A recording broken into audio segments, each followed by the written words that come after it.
Pope Leo, the first American-born pope, has made a historic apology this morning in legitimizing the Vatican's role in slavery. The popes who gave European kings permission to enslave people, he called it a wound in Christian memory. You must never forget that the Roman Catholic Church was involved in slavery, and they have apologized for it. The first American pope on Memorial Day did what no pope has ever done before. What if I told you that the Vatican helped Europe colonize the world, that it justified European colonialism in the name of spreading Christianity? He didn't apologize for slavery. He did something bigger. He apologized for the church's role in legitimizing it. In the 1400s, popes issued these decrees called papal bulls. They sent them around to all these European kingdoms, basically saying, you have our authority to enslave people that aren't Christian. This gave Portugal and Spain the moral cover to begin what we know as chattel slavery. In the 1440s and 1450s, Portugal began kidnapping and purchasing enslaved Africans. But in 1452, Portugal started its first sugarcane plantation on the island of Madeira. It was the first time enslaved Africans were used on an industrial scale to produce a cash crop. This is also where we begin to see Christopher Columbus and Spanish explorers begin to go to North and South America and the Caribbean, enslaving and ending the lives of thousands of indigenous people. The transatlantic slave trade would have never happened if the church did not authorize it.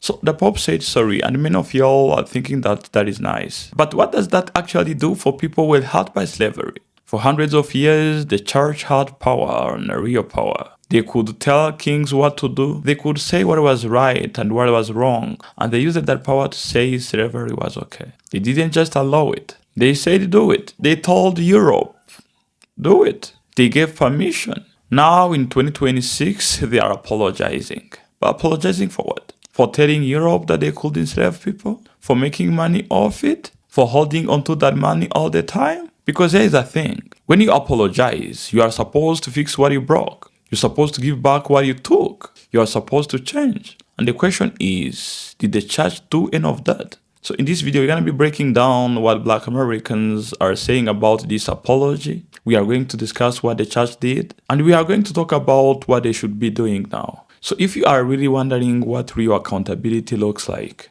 keep watching. Keep watching. Because we're going to be talking about what real apology really means. The video is for educational purpose, and if you are enjoying watching it, please consider supporting us by clicking on the like button, and the viewers who have not yet subscribed, you may smash on the subscribe button. Let's get into it. On this black-ass holiday, that's right, Decoration Day, the day that white Americans took, reclaimed, whitewashed, and made into a mattress sale with cookouts. Most of y'all woke up this morning not realizing that today exists because of Black Americans. Yeah, y'all ain't know Black Americans started this holiday. It was newly freed Black Americans who found a mass grave of Union soldiers, the same soldiers who had just fought for our rights to be free and seen as human. So they took those soldiers, dug them up from this mass grave, gave them each a burial, honored them, gave them a cemetery and a ceremony where Black children sang and Black leaders spoke. And every year after that, Black leaders would speak on how to stop the rise of the Confederacy again, celebrating those fallen Union soldiers who fought for our rights to be free. And Pope Leo chose today, this black-ass holiday, to apologize for the Vatican's role in slavery. Now, in the 15th century, the Vatican authorized the conquering of Africa and enslaving non-Christians. Previous popes apologized for Christians' involvement in the transatlantic slave trade, but none had publicly acknowledged the explicit role the Vatican had in allowing this to happen.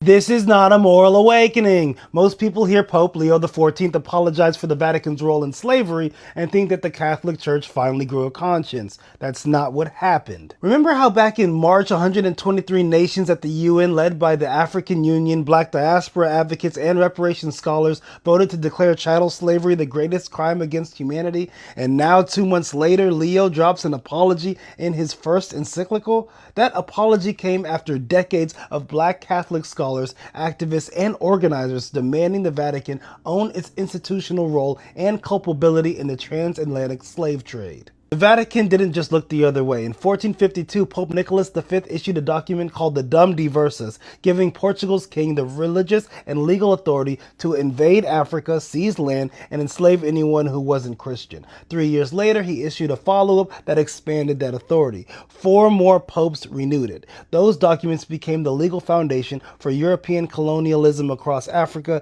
and the Americas. The first pope to explicitly condemn slavery did so in 1888 after most countries had already abolished it. And as of today, the Vatican has never formally nullified those original documents. I mean, this is often how things go. Britain didn't abolish the slave trade because Parliament grew a conscience. Haitian revolutionaries and Caribbean rebellions made the system too costly to hold. They formalized what they could no longer maintain. Lincoln didn't free the enslaved out of moral conviction. He issued the Emancipation Proclamation 2 years into a war the Union was losing after enslaved people were already fleeing to Union lines. Frederick Douglass, had to pressure him repeatedly. It was a military calculation. The moral awakening narrative is harmful because it centers the perpetrator's growth as the story and erases the labor of the people who actually forced the change. Institutions respond to consequences, not conscience. The cost of staying silent went up. Yesterday's price is not today's price. With 123 nations on record, global reparations pressure building, and a new pope with black ancestry who couldn't possibly dodge it, yeah, it's past time. When it comes to the US apologizing and providing reparations, do you think that they're gonna do right? Don't hold your breath, because I already know there's someone in the comments right now that think even apologizing is out of the question. Direct contravention of the papal decree, church and its sovereigns, the cross and all Cretinism mission to vanquish, capture, and subdue the Moorish kingdom, dominions, possession, goods, and to reduce their persons to perpetual slavery. The papal bull further justified the enslavement of non-Christian people. Non-Christian people were considered heathens. Papal bulls were issued accordingly by Pope Nicholas V, titled the Bull Romanus Pontifex of January 8, 1455, in favor of Portugal, and Pope Alexander VI, inter cetera, among the Spanish shields. A papal bull is a formal public decree, letter, or charter issued by the Pope of the Catholic Church. Papal bull of May 4th, 1493, forbidding anyone subject to the interdict, under the pains of excommunication, to speak of these manuscripts. Then you must excommunicate half of Christendom, because half the world is against us. For the Vatican itself, giving European powers authority basically to conquer and enslave non-Christians. The article points to 15th century article decrees that authorized Portuguese rulers to invade lands in Africa and the Americas to reduce people to perpetual slavery. One decree from 1452, literally called Dum Diversas, reportedly gave permission to invade, conquer, fight, and subjugate non-Christians. Another decree later helped form what is known now today as the Doctrine of Discovery, which was used to justify colonial land seizures. Pope Leo said it took 18 centuries to fully recognize slavery as incompatible with human dignity. What if I told you that the Vatican helped Europe colonize the world, that it justified European colonialism in the name of spreading Christianity, that there are papal decrees that allowed European empires to take over entire countries? And for what? To allow colonizers to subjugate people, to take away their lands, wage war on their cultures, impose a self-conceived notion of racial superiority over them. And all of this just because the colonizers claimed that they were the ones who discovered new lands. So they had a right to rule over those new lands. Now, the Vatican has come forward and apologized for what it did. It has apologized for helping the colonizers. Here's a report. Have you heard something called the Doctrine of Discovery? It's Europe's version of finders, keepers. It's what European colonizers used to subjugate the world. The doctrine was cited by Europeans who discovered new lands. and the doctrine traces its roots back to the Vatican and to the Catholic Church. Now the Church has apologized for helping colonizers in their conquests. On Thursday, the Vatican issued an unprecedented statement. It officially apologized for its historical role in justifying colonialism by European powers. The Vatican said, "The Roman Catholic Church repudiates those concepts that fail to recognize the inherent human rights of indigenous peoples, including what has become known as the legal and political doctrine of discovery." It also declared that the doctrine is not part of the Christian's faith, but the Vatican is centuries late. The doctrine of discovery is a concept laid out in the so-called papal bulls. What are these? These are usually official statements from the head of the Catholic Church. That would be the Pope. So no less than the popes were involved in justifying European colonialism. Their decrees were used extensively in the conquest of Australia, Canada, New Zealand, Africa, and the United States. The colonizers claimed that they had the approval of the church to have sovereignty, property, and commercial rights in lands they discovered. Here's an example. Papal decrees in the 15th century permitted Portugal to subjugate Muslims and the non-Christians in Africa. That's not even the ugliest part of these decrees. The Vatican was quite explicit when it came to who Europe could colonize. It could only be non-Christians. So colonialism was essentially used as a tool by the Vatican to spread Christianity across the world. And the colonized countries paid a huge price. Take Canada, for instance. Between the 19th and the 20th centuries, more than 150,000 indigenous children were taken hostage in Canada. They were snatched away from their families and lodged against their will in the re-education institutions. Here, they were subjected to unspeakable atrocities. They were physically assaulted and sexually abused. Many of them didn't survive. They were buried in mass graves that are still being discovered in Canada. Last year, Pope Francis visited Canada. He apologized to the indigenous people for what the Vatican put them through. In 2015, too, the Pope... I can remember times as, talking to my grandfather and that how there were men that, even in his time, that called themselves Christians but still put on hoods and white robes and carried crosses and still hung people. Yeah, they did. The church has been complicit in a lot of things, and they still are, even on today. Yeah. That there are papal decrees that allowed European empires to take over entire countries. And for what? To allow colonizers to subjugate people, to take away their lands, wage war on their cultures, impose a self-conceived notion of racial superiority over them. And all of this just because the colonizers claimed that they were the ones who discovered new lands. That is so important to think about today, and it's part of the breaking news, is how Magnificat Humanitas talks about new slavery and how this technological age via artificial intelligence is part of a moment of new slavery or a new chapter of new slavery. And you cannot talk about new slavery without what? Talking about the history of chattel slavery. And so as such, in this encyclical, Pope Leo apologizes for the church's role in being very complacent during chattel slavery. And I want to just read this excerpt. Pope Leo says on page 60 of this document, I wanted to give you all the citational evidence, and it's going to be a little bit long, but bear with me for a second.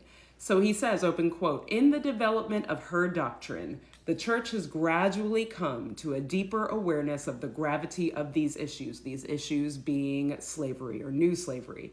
It is true that past events cannot be judged anachronistically, as though the moral criteria that matured over time had always been available.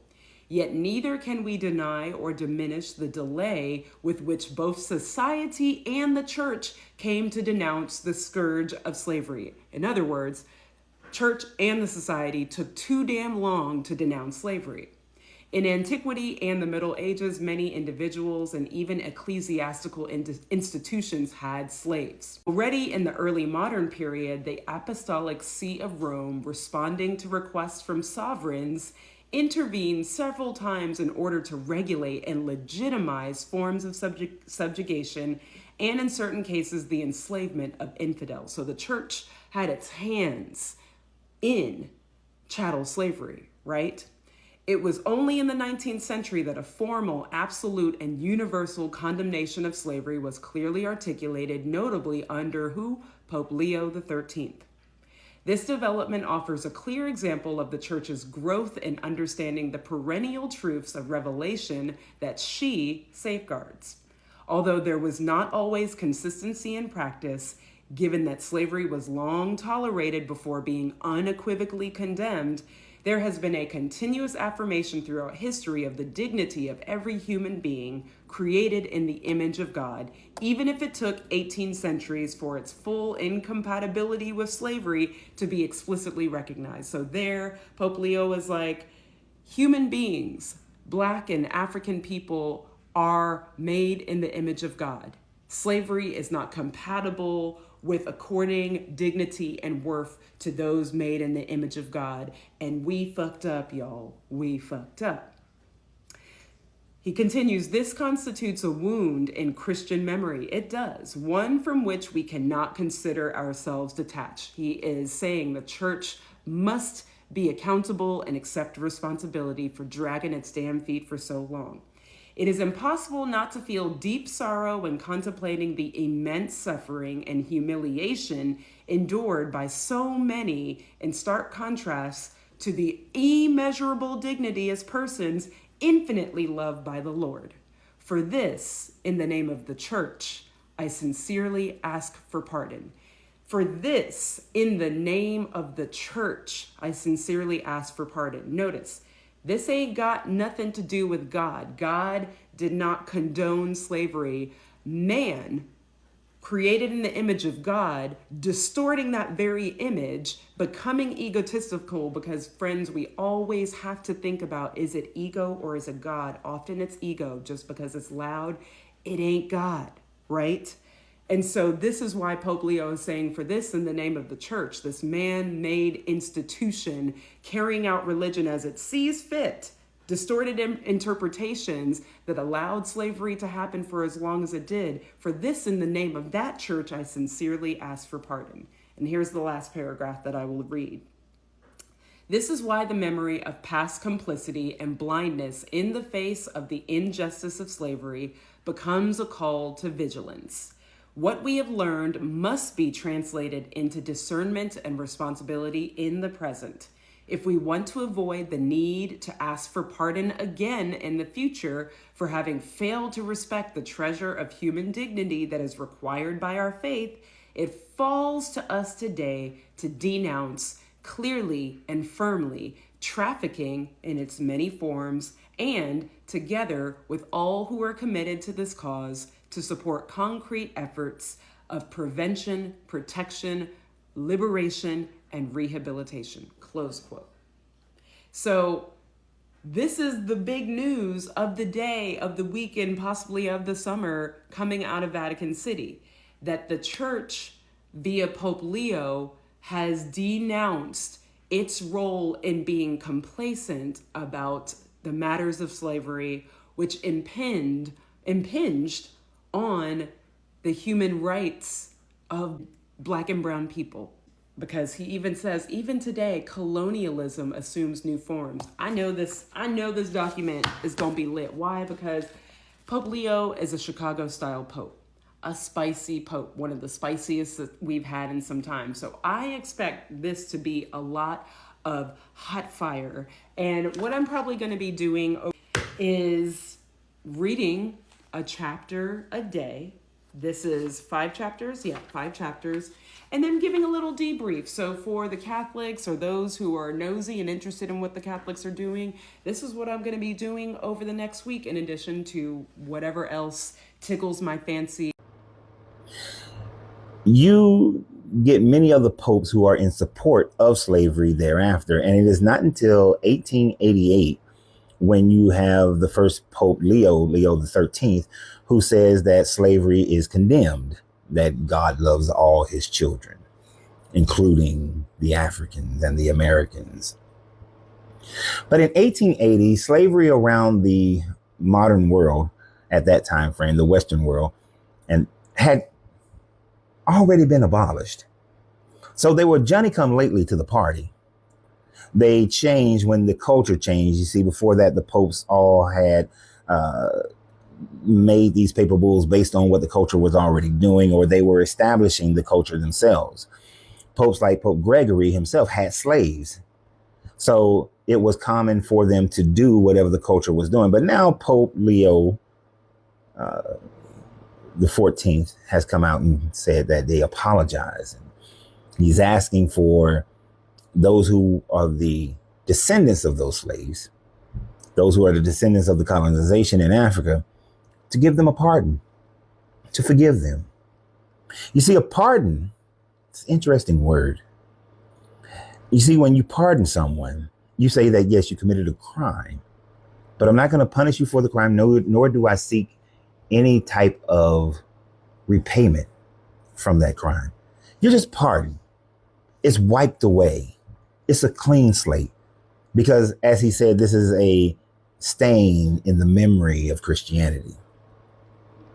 You would have to be a fool to accept this with any type of glee, because there are no teeth behind it, none whatsoever.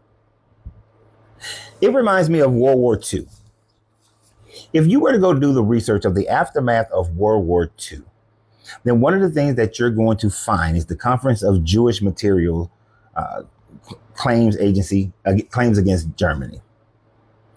In that, up to 2005, tens of billions of euros have been paid back to the victims of the Holocaust. Not just to those who had survived the Holocaust, but to the descendants as well. Lands that were stolen, payments have been received back. Lands in other countries, payments have been received. There are still to this day, this organization just acquired another $105 million that will be paid out through 2027, meaning that it is still being paid today. Reparations to the descendants of those who are survivors of the Holocaust.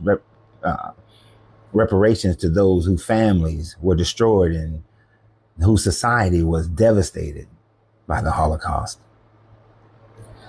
You see, the Pope coming out and saying that, please pardon us, please forgive us, we're all God's children, but without any type of reparations being paid to the countries or the people that it has most affected, it lacks teeth. It's interesting how the European Jews were able to get money to rebuy houses, land, to re-educate themselves in colleges and universities, to establish for themselves a culture that is supported by funds that enable them to have levels of power within government. And I know that most of the world just said that slavery, the transatlantic slave trade and colonization was the worst thing that has ever happened in human history and denounced it, save for countries like America who did not want to participate in that. Because the admission of guilt now means that you're open to having to pay, to having to uplift those communities that you have devastated for centuries. You see, the papacy sits in a house of gold. I've been to the Vatican. It's a lot of gold, jewels, all throughout the Vatican. You go to many of these Catholic churches as they pray for the poor while surrounded by all the gold, ivory, jewels. While the papacy owns almost more land than any other organization in the world, save for governments, yet they want you to pardon them, forgive them without payment. Only to the African and to the African American and any others in the diaspora Do they ask us to always forgive them, let them have a pardon without them having to pay for the devastation that they have caused throughout our communities and for generations? That the situation that has allowed for racism to continue to flourish to the point where a black person seems to always been thought of as the criminal, as the person who's lazy, as the person who is destroying a country. They asked us for a pardon. And I say, hell no. And as far as Pope Leo, it might have been in, good thought process, but you didn't think it through. How about some of all that gold that you got up there in your churches? How about you use some of that to create an educational fund for the people who were affected by this? How about you use some of that gold to repurchase land and buy and help start up businesses in these colonized African countries, in the Americas, in Europe? How about you utilize some money, some finances to put behind the people and the generations that you've devastated so that they can truly have equal footing in this world instead of your sorry ass apology? So Pope Leo, as well intended as it may be, it is not received. You are not pardoned. The Christian church is not pardoned. The papacy is not pardoned. Until you actively put together some reparations, you are still guilty of initiating what the world has condemned as the worst time frame in history. See, it's kind of like if I came to you and I burned down your house, and then I come back to you and say, oh, I'm sorry. I still have a burnt down house. So until you come and you give me the resources to rebuild my house, which is what real repentance is according to your religion, repentance is not just saying I'm sorry, but real repentance is rebuild my house, furnish it the way it was, make everything new again. When you do that, then you can be forgiven, but you will never be pardoned. What do you guys think? The Pope apologized for slavery. That is cool. But let me tell you what I think when I hear that. Black Americans' ancestors suffered.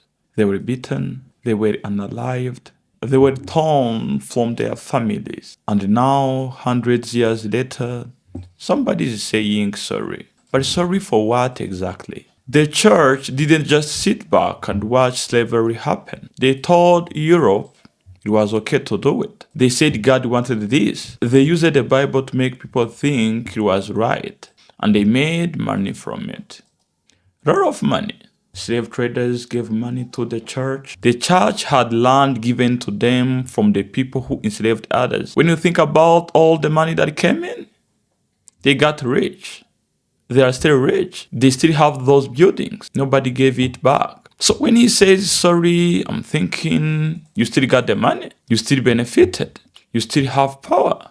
You did not actually give anything back. It's like if I stole your car, drove it for 400 years, made money with it, then told you, I'm sorry, but I am keeping the car. That does not fix anything. The Bible is clear about this. Sorry without change is just talking. Anybody can say words, but if nothing changes, if you keep the same life and the same money, then you didn't really mean it. The church is still run the same way. Some people at the top make decisions for everyone else. They don't ask their members. So they apologized, but they didn't say that they're gonna change how they work. They didn't say that they're giving back to black people. They didn't say that they're going to put resources into communities that got hurt due to slavery.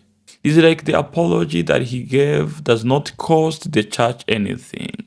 And that what bothers me, knowing how many people who got hurt by what slavery did. I really want you to think it in this way. Imagine your brother stole your money, took it for 30 years, and then after 30 years, he come back and say, I'm sorry. What would you say? Probably you would say, thank you for the apology, but are you giving me back the money? That's what every person would ask. Every person is going to ask whether they are going to be paid due to the harm that was caused by those other people who caused the harm. And if that is not done, the people who are apologizing are just trying to feel better about themselves without wanting to be accountable of what they have done. And I think the church is doing the same thing. Probably they want to feel like they did the right thing by apologizing. But to be honest, if the apologies are only given in form of words, I would say that they didn't actually do anything. They kept their money, their power, their position, their land, but Black Americans did not have what was taken from them. And here's the thing that gets me. The church could actually help right now. They have the money. They could use that money to fix things in Black people's communities, in schools, hospitals, funding Black-owned businesses, just trying to help Black people catch up with others. And if that is done by the church, it could actually mean something instead of saying sorry and move on. You've heard a man from the last clip. He was literally saying that apologies from Pope means nothing because words are free, money is hard, and instead of choosing money, they chose only words. If they meant it, we are going to see it in the future. We will start seeing them giving resources. We will start seeing them trying to fix what was broken. Instead of just a statement, a speech, something to make them look good. It is like when somebody does something bad and then they post an apology on social media without changing how they live. And I've been seeing this form of apologies from many social media influencers. They apologize for what they have done wrong, but we keep seeing them repeating the same mistakes. I think about what Black Americans and Black people from the Caribbean went through. The suffering was real. It was there. It destroyed families for generations. And that does not get fixed with a speech in 2026. It gets fixed with action, real action, money, resources, and power. The Bible even says this. When you are truly sorry, you change. You start doing things different. You give back. It is not just words. The Pope said words. That's all he did. As an African, I hear the apology. And I appreciate that he at least acknowledged that it happened. But I'm thinking right here, thinking about my brothers and sisters from the Black American community and Black Caribbeans. I'm thinking about what they don't have. Thinking about the gap between them and the people who benefited from what the church did. And I'm thinking, saying sorry does not just close that gap. If they really want us to believe that they mean it, they need to show it. They need to put money where their words are. They need to change their institutions. They actually need to give something back. Until then, it's just words. And words don't feed families. Words don't create opportunities. Words don't heal what was broken. That is what this really comes down to. We've heard sorry before. We want to see change. So I want your people from the Caribbean, people from Black America to tell me what you think about what Pope said. Do you think the apology is denied or accepted? Let me see your opinions down there in the comment section. And if you have enjoyed watching this episode, consider clicking on the like button. Those viewers who have not yet subscribed, please consider supporting us by joining our family. Mr. TA, your African brother, signing off. Peace and love to y'all. Ciao.